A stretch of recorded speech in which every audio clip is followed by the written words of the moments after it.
Today we're reviewing the Gent from MASSDROP and Ferrum Forge. Let's just get right to it. Hiya! The action on this thing is really nice. Let's just do some measurements and then go on to size comparisons. So the blade is actually 3 inches, but the cutting edge is under 3 inches. Overall is 6 inches and 3/4. I'll annotate the weight right here, but I mean the weight on this thing is phenomenal. You don't really feel it in the pocket, but yeah, let's do some size comparisons really quickly. So first of all, the PM2, because the PM2 is a knife a lot of people know. So as you can see, the PM2 is gigantic, and the Gent is not gigantic. And another knife I just recently reviewed, watch the review right here, is the Rustic Gent. So you can see it's very similar in size. I'm going to try and do a comparison video. I guess a pen. This is just a Zebra pen. A lot of people are familiar with. It's $7, full metal construction. And since I have it here, a vintage Buck 110, 435 out of 1,000. On the good side right away, the first thing I noticed is that it's a great looking knife. It was using great materials, and when this thing came out, it was $80. Right now, you can't find this exact one. You can find one in carbon fiber and wood scales and stonewash for $120. But when it came out, this was $80, so it was a great price with great materials, because it is a liner lock, even though the liners are really thick and the liners are titanium. The scale out here is G10. And another positive, the ergos on this thing for a small knife is great. I'm not sure what to do with my pinky, because it doesn't fall off and it does not full on there. It's kind of there. So ergonomic is good to go, but I don't know what to do with my pinky. Up when I hold it up here, the finger choke is a little bit small, but still comfortable. I'm not afraid I'm going to cut myself, and then my pinky falls on the scales, which is good to go. The action on it is great is the next thing I noticed. There's no jimping on the flipper tab, but it is chamfered, and I mean it doesn't require that much strength to deploy this knife. It's kind of hard under the camera, but yeah, it flips out beautifully every time. I apologize for the I keep flicking it. Anyway, it doesn't fall shut per se, but it is a small blade, which leads me to the next positive. It is a great cutter, as you can see in this video of me cutting cardboard. It slices right through it beautifully. So you can take it to work if you want, if you're not doing anything hardcore. But this is very much a gentleman's carry. This is very much something you can carry to dinner, out to the mall, out and about.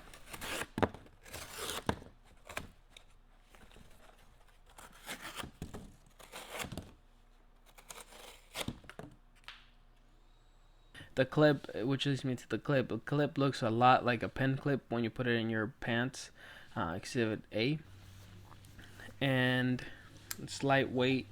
It's nice in the pocket. The pocket pecker is not too large, and it's chamfered, so it's not digging into your belongings. For example, I carry my wallet on the right pocket along with my knife.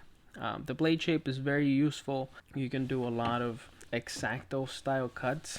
This was an orange.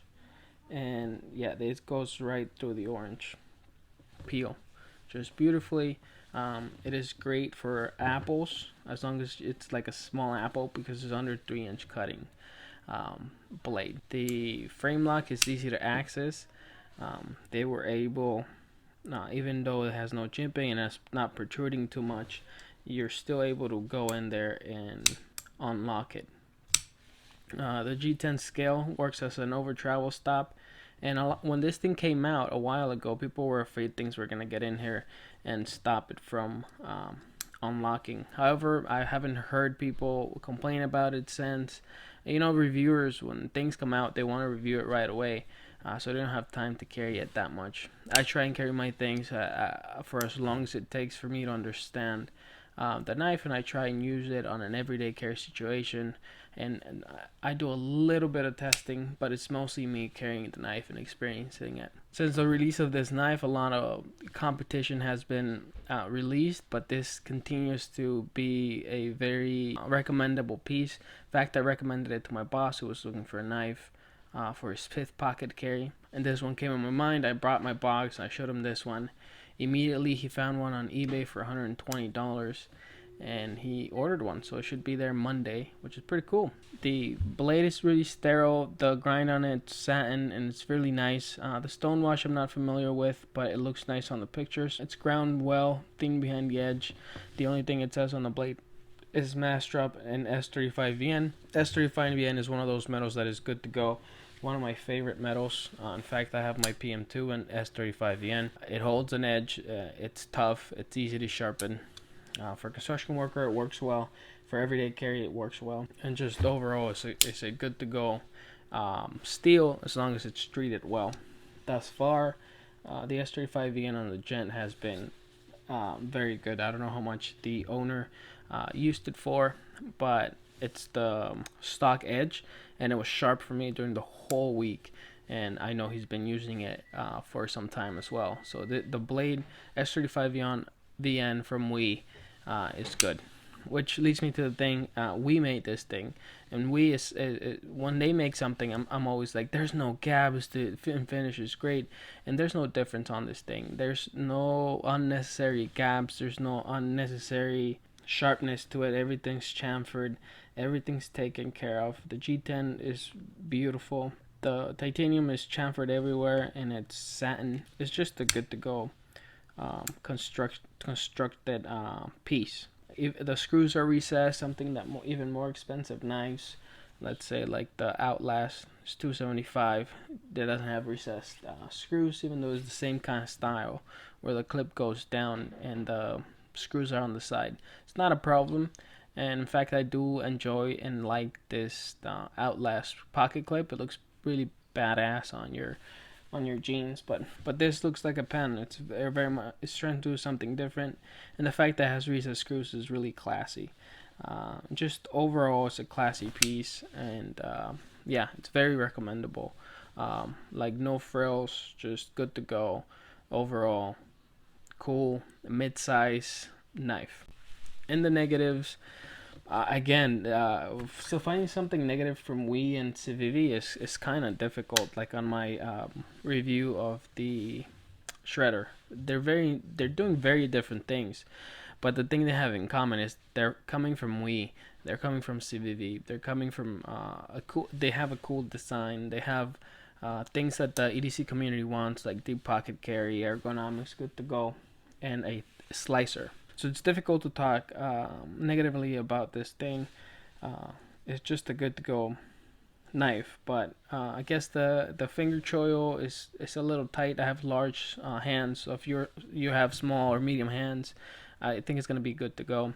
But if you have like extra large beefy fingers, this might be a problem.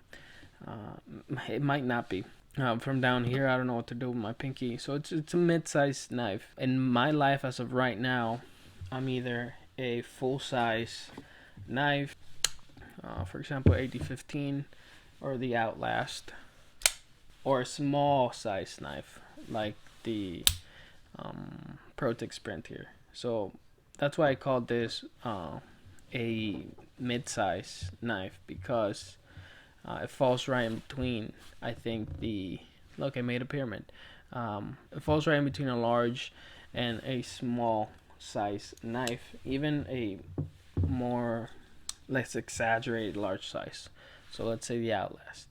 It falls right in between there. Right now, for my life, for what I do, for how I do things, I want a full size knife and or a small size knife, so I can carry these two together and be cool, black and white thing going on, or I can just carry this alone, or I can just take this for a run. So for me in my life, like a mid-size ish knife, it doesn't scratch that itch, but that's not a negative pertaining to the knife. That's just something I should mention about myself right now. As a reviewer, I want you guys to know me. I want you guys to know what's up, what I'm thinking, what the next knives are there to be reviewed.